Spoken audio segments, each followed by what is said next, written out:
تو ایتھوپیا کا بادشاہ تھا نجاشی، اس کے سامنے ایسے ہی ہوا، حضرت جعفر طیار رضی اللہ تعالی عنہ نے ہجرت کی۔ حضرت جعفر طیار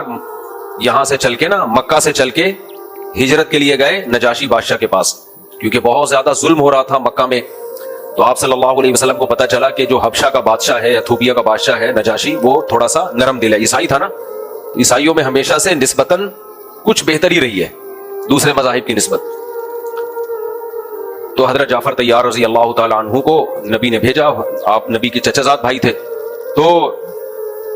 بادشاہ نے بلایا حضرت جعفر طیار کو، کیا مسئلہ ہے بھائی، کیوں تمہیں تمہاری قوم نے نکالا ہے؟ حضرت جعفر طیار نے بتایا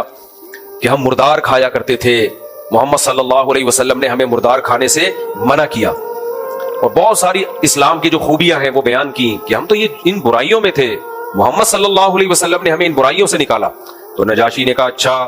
یہ بتاؤ کہ محمد صلی اللہ علیہ وسلم پہ جو کلام نازل ہوا ہے، کیا وہ کلام پڑھ کے سنا سکتے ہو؟ تو حضرت جعفر طیار نے سورہ مریم کی تلاوت کرنا شروع کی، کاف ہا یا عین صاد ذکر رحمت ربک عبدہ زکریا اذ نادى ربه نداء خفيا قال رب اني وهن العظم مني واشتعل الراس شيبا ولم اكن بدعائك رب شقيا واني خفت الموالي من ورائي وكانت امراتي عاقرا فهب لي من لدنك وليا۔ زکریا علیہ السلام کے تذکرے سے شروع ہوا نا سورہ مریم۔ اب زکریا علیہ السلام کو تو عیسائی بھی مانتے ہیں، وہ بھی مانتے ہیں کہ آپ کو بڑھاپے میں اولاد ملی، تو قرآن نے پڑھ کے سنانا شروع کیا۔ محمد صلی اللہ علیہ وسلم مکہ میں نہ یہودیوں میں تھے نہ عیسائیوں میں،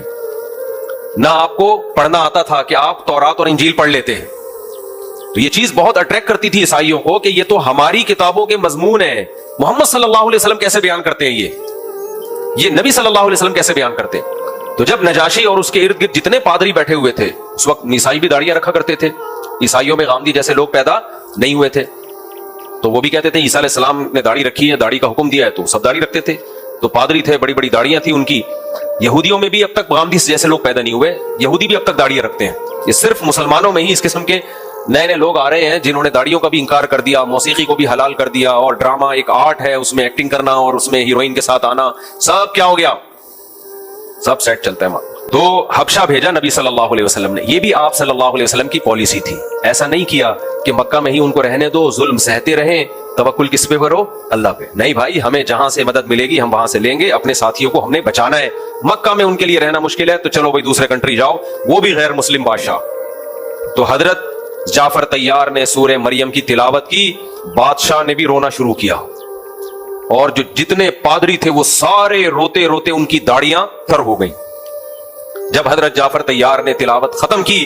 تو اس نے کہا خدا کی قسم یہ وہی کلام ہے، اسی جیسا کلام ہے جو عیسیٰ ابن مریم پہ نازل ہوا تھا، انجیل جانتا تھا نا وہ۔ تو نجاشی فوراً ایمان لے آیا اور کہا کہ اللہ کی قسم،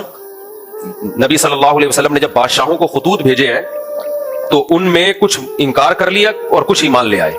اور ایک بادشاہ ایمان لایا لیکن اپنی قوم کے ڈر سے واپس پیچھے ہٹ گیا۔ تو یہ بھی دیکھو نبی صلی اللہ علیہ وسلم کا ویژن دیکھو یار،